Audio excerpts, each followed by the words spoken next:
네, 406장 찬송 드리시겠습니다. 406장.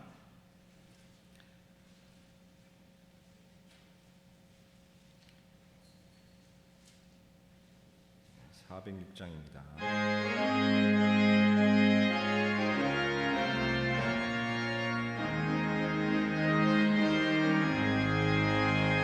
고난의 영혼 편히 쉴 곳과 풍랑이로도 안전한 포구 폭풍까지도 다스리시는 주의 영원한 팔을 지혜 주의 영원하신 팔 함께하사 항상 나를 붙드시니 어느 곳에 가든지 요동하지 않음은 주의 팔을 의지함이라. 세상 친구들 나를 버려도 예수를 함께 동행함으로 주의 은혜가 충만하리니 주의 영원한 팔을 지혜 주의 영원하신 팔 함께하사 항상 나를 붙드시니 어느 곳에 가든지 요동하지 않음은 주의 팔을 의지함이라. 나의 믿음이 연약해져도 미리 예비한 힘을 주시며 위태할 때도 안보하시는 주의 영원한 팔을 지혜 주의 영원하신 팔 함께하사 항상 나를 붙드시니 어느 곳에 가든지 요동하지 않음은 주의 팔을 의지함이라.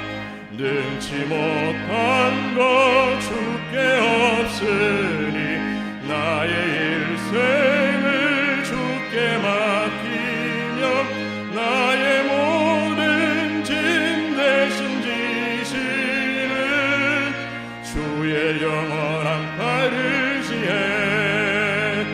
주의 영원하신 팔 함께하사 항상 나를 붙드시니 어느 곳에 가든지 요동하지 않음은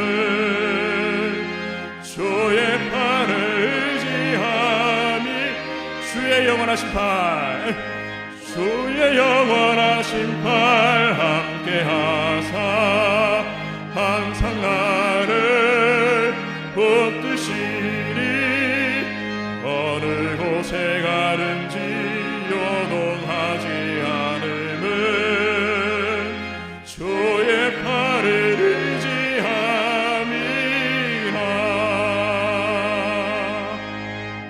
예, 경건한 마음으로 예배 준비하시겠습니다.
살아계신 하나님 아버지, 감사와 찬송과 영광을 돌립니다. 하나님께서 우리의 마음을 다스리시고 아버지의 권세하에 성령의 인도하심을 받아 변함없이 주의 전에 나와 찬양하며 주님 오시는 그날까지, 내가 주님 앞에 서는 날까지 처음 믿음과 처음 사랑과 처음 은혜를 지키고자 믿음 지키기를 원하는 우리 성도들, 드리는 찬양과 예배를 연락하시고 기도를 들으시고 영혼의 말씀, 생명의 꼴을 허락하여 주시옵시며, 형편과 사정으로 함께하지 못한 성도들이 어느 곳에 있든지 함께하시고 건강케 하시고 한자리에 예배할 수 있도록 인도하여 주시옵소서. 이 땅에 다시 오실 예수님의 이름으로 기도하옵나이다. 아멘.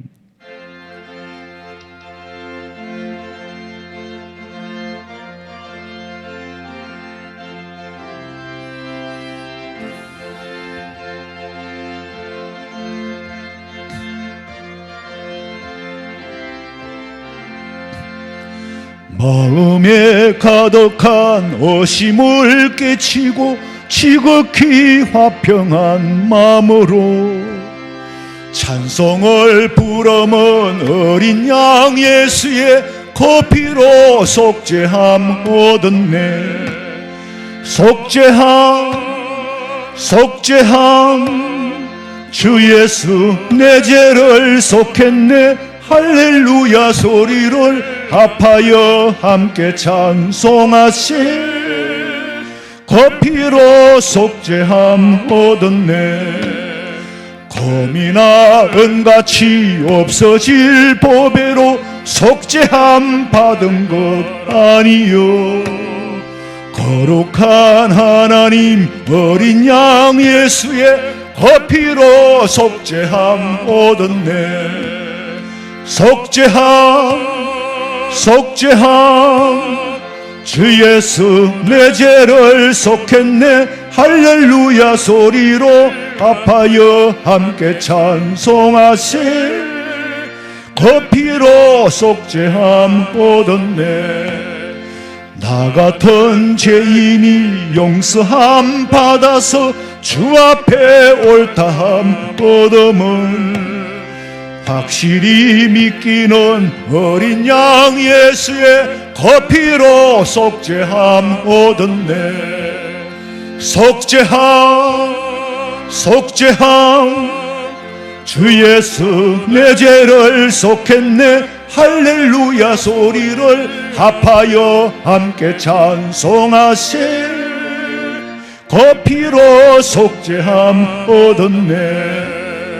거룩한 천국에 올라간 후에도 넘치는 은혜의 찬송을 기쁘게 부름은 어린 양 예수의 그 피로 속죄함 얻었네. 속죄함 주 예수 내 죄를 속했네. 할렐루야 소리를 합하여 함께 찬송하세. 그 피로 속죄함 얻었네.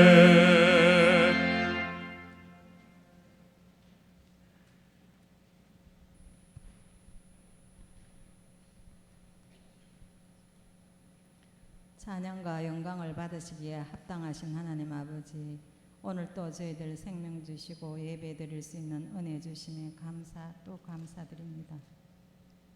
코로나19로 인해 함께 예배할 수 없었지만 지금 그동안 저희들의 더 많은 사랑과 감사를 찾을 수 있게 해주시고 새로운 각오와 다짐 주심에 감사드립니다.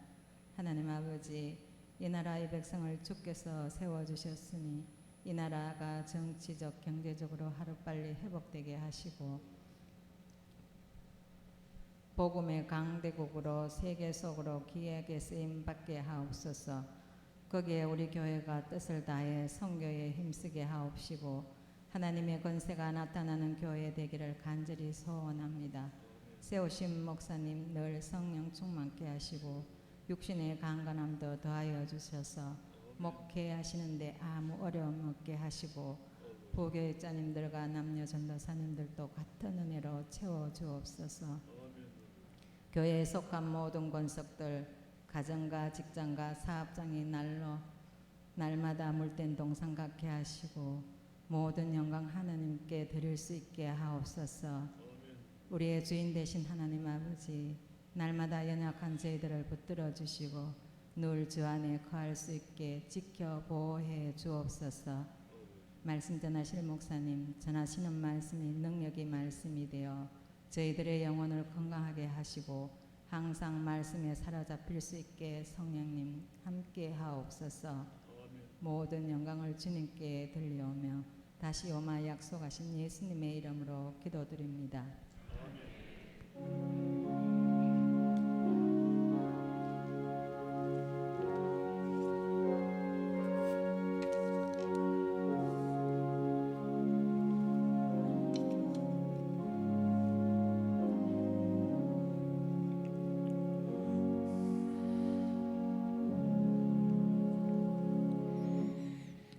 디모데전서 1장 12절에서 17절 말씀까지 다 같이 한 목소리로 읽겠습니다. 디모데전서 1장 12절에서 17절까지 한 목소리로 읽습니다.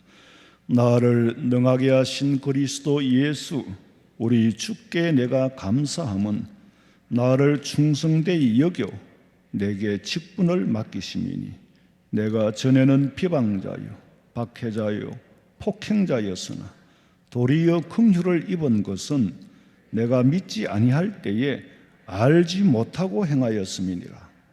우리 주의 은혜가 그리스도 예수 안에 있는 믿음과 사랑과 함께 넘치도록 풍성하였도다. 무엇보다도 모든 사람이 받을 만한 이 말이요 그리스도 예수께서 죄인을 구원하시려고 세상에 임하셨다 하였도다. 죄인 중에 내가 괴순이라. 그러나 내가 긍휼을 입은 까닭은 예수 그리스도께서 내게 먼저 일체 오래 참으심으로 보이사 후에 주를 믿어 영생 얻는 자들에게 본이 되게 하려 하심이라. 영원하신 왕 곧 썩지 아니하고 보이지 아니하고 홀로 하나이신 하나님께 존귀와 영광이 영원 무궁토록 있을지어다. 아멘. 사람들이 이런 말을 해요. 서기, 그러니까 AD, 예수님 이 땅에 오신 이후를 서기라 그러죠. AD고 예수님 오시기 전을 우리는 BC 그래서 예수님 오시기 전을 이제 말하는데 예수님을 기준으로 해서 이제 새로운 역사가 시작되었어요.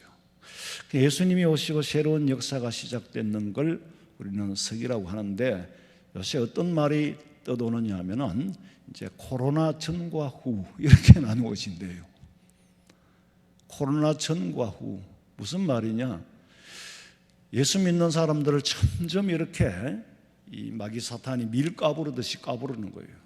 그러면은 참 알곡은 안으로 들어오는데 쭉정이는 밖으로 날아간다는 거죠. 그래서 어떤 교회는 70% 회복이 된 교회가 있고 어떤 교회는 60%. 물론 지금 현장에 교회를 안 나오신다고 그거 뭐 알곡이다 쭉정이다 그런 말이 아니라 믿음이 그렇게 떨어져 버린대요. 함께하고 이 공동체 안에서 실제로 말씀을 현장에서 듣는 것보다 영상으로 하니까 이게 뭐 들어도 그만 안 들어도 그만 그 다음에는 교회 안 나갈 빌미를 정식으로 제공받은 게 돼버리는 거예요.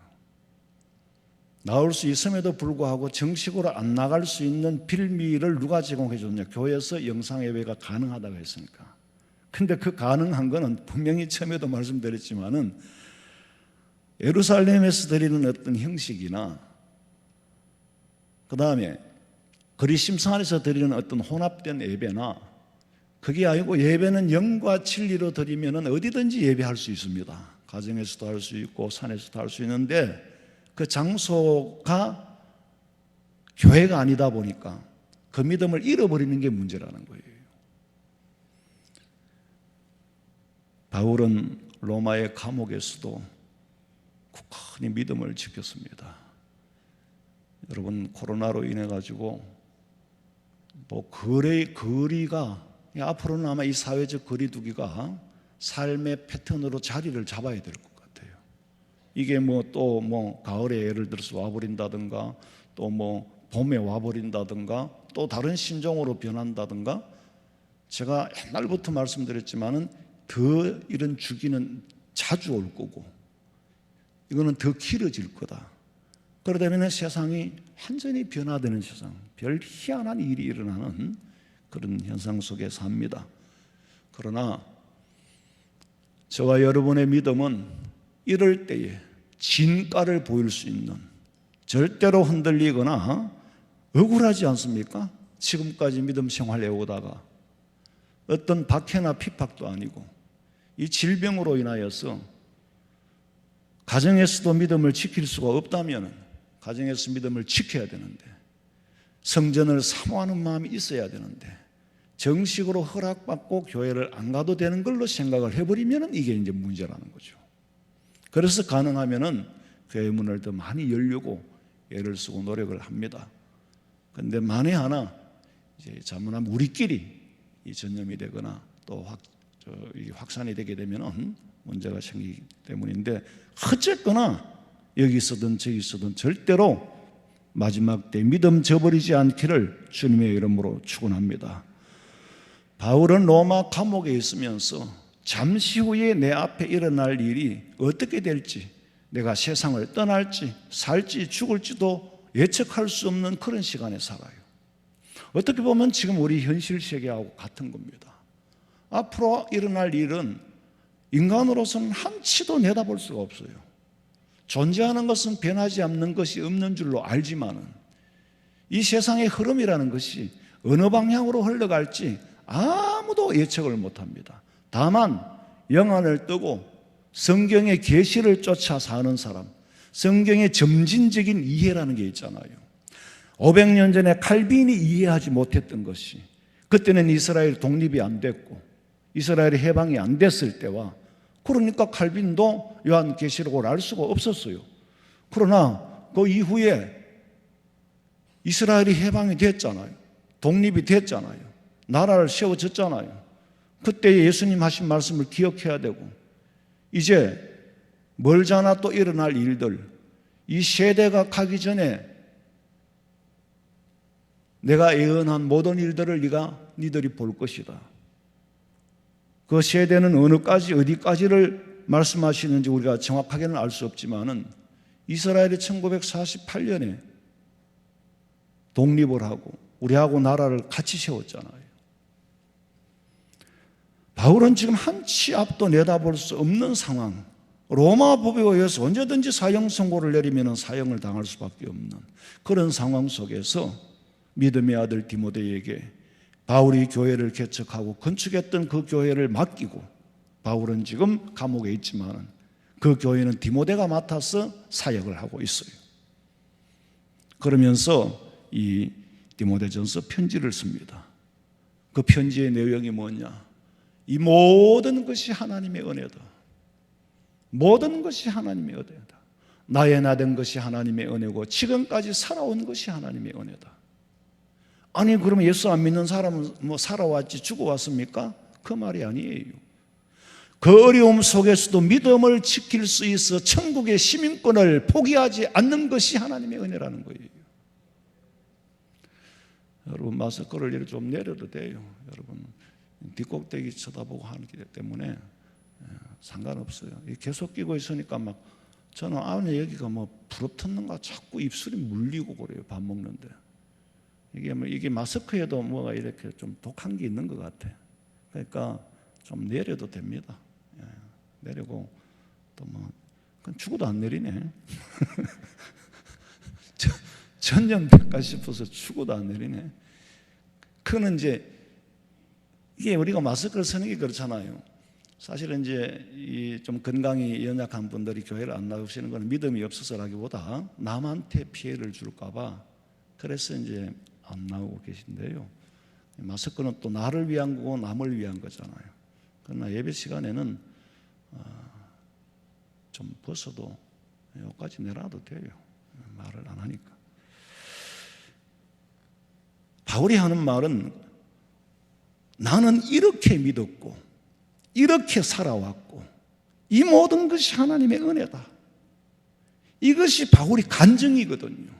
이것이 나의 간증이요 이것이 나의 찬송일세.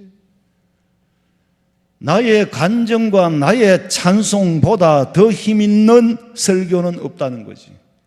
더 힘있는 메시지는 없다는 거죠. 나는 이렇게 구원을 받았고 이렇게 살았다.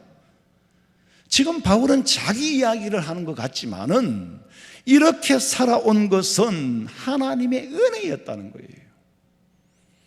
하나님의 은혜를 간증하고 있는 겁니다. 그래서 내게 직분을 맡기셨는데 이게 내가 잘나서가 아니다. 이렇게 산 것도 이렇게 은혜 안에 산 것도 하나님의 은혜라는 거예요. 여러분, 자기 체험을 말하고 자기 간증을 말하는 것보다 더 힘있는 메시지가 어디 있겠습니까? 내가 경험한 일이니까 남에게 들은 얘기가 아니다. 내가 경험한 이야기를 믿음의 아들 디모데에게 직접 편지로 쓰고 있는 거예요. 그리고 감사하는 거예요. 이 바울의 이야기가, 바울에게 주신 은혜가 바울의 간증만이 아니라 마지막 때에 살아가는 성도들 여러분과 저의 간증이 되기를 주님의 이름으로 축원합니다. 간증이 되어야 돼요. 그리고 바울은 진솔하게 나는 원래 이런 인간이었다. 지금은 사도라고 남의 하나님의 손에 쓰여지고 있지만은 본래 나라는 존재는 서임 받기 전에는 아주 나쁜 사람이었다. 그런데 하나님이 내게 참으시면서 은혜를 베풀어서 참는 가운데 은혜를 베풀어서 내게 직분을 주었다는 거죠. 그래서 그 받은 은혜를 헛되이 여기지 않고 지금 내가 사용하고 있는 거다. 제가 여러분에게 예를 들어서 이 손수건을 선물을 했다면은 이걸 헛되이 받으면 되겠어요? 받아놓고는 그냥 내비를 보면 되겠냐고. 이거를 소중하게 쓰고 있다. 바울은 하나님이 주신 은혜를 소중하게 쓰고 있다. 여러분, 하나님이 주신 은혜를 제대로 사용하지 않는다면은 그거는 은혜를 헛되이 받는 거예요. 건강을 주셨음에도 하나님 앞에 봉사하고 충성하지 않거나, 물질을 주셨음에도 하나님 앞에 감사할 줄 모르고, 지식을 주었지만 헛되이 사용한다면은 이건 하나님의 은혜를 배은망덕하고 헛되이 받는 거예요. 바울은 그래요. 나는 헛되이 받지는 않았다. 내가 그 받은 바 은혜대로 사용하고 있다. 고린도전서 15장 10절 읽어보세요. 내가 나 된 것은 하나님의 은혜로 된 것이니 내게 주신 그의 은혜가 헛되지 아니하여 내가 모든 사도보다 더 많이 수고하였으나 내가 한 것이 아니요 오직 나와 함께 하신 하나님의 은혜로라. 바울의 생각에는 다른 사도들보다 훨씬 더 열심히 일하고 많이 했다. 근데 이거는 내 자랑거리가 아니고 하나님의 자랑거리를 하나님의 은혜로 돌리는 거예요. 하나님의 은혜라는 말 속에는 뭐가 포함되어 하면은 자기는 내 모습은 내가 알고 있다는 거예요. 원래 내가 이런 나쁜 놈이 이런 일을 할 수가 없는데 내가 지금 이 주님 앞에 서여지고 있는 것은 하나님의 은혜를 안다는 것은 내 본래의 모습을 알고 있다는 거죠. 본래의 모습은 볼 모양이 없는데 이렇게 서는 것은 은혜라는 거예요. 그걸 알아야 돼. 내가 잘나서 건강하고 내가 잘나서 돈 벌고 내가 잘나서 출세하고 잘 사는 게 아니에요. 내가 아니라 하나님의 은혜인 줄 고백을 해야 그게 진정한 믿음이에요. 본래 자기 모습을 아는 건 대단히 중요합니다. 개구리가 올챙이 시절 잊으면은 되지 못하고 된 줄로 알고 서지 못하고 선 줄로 알면은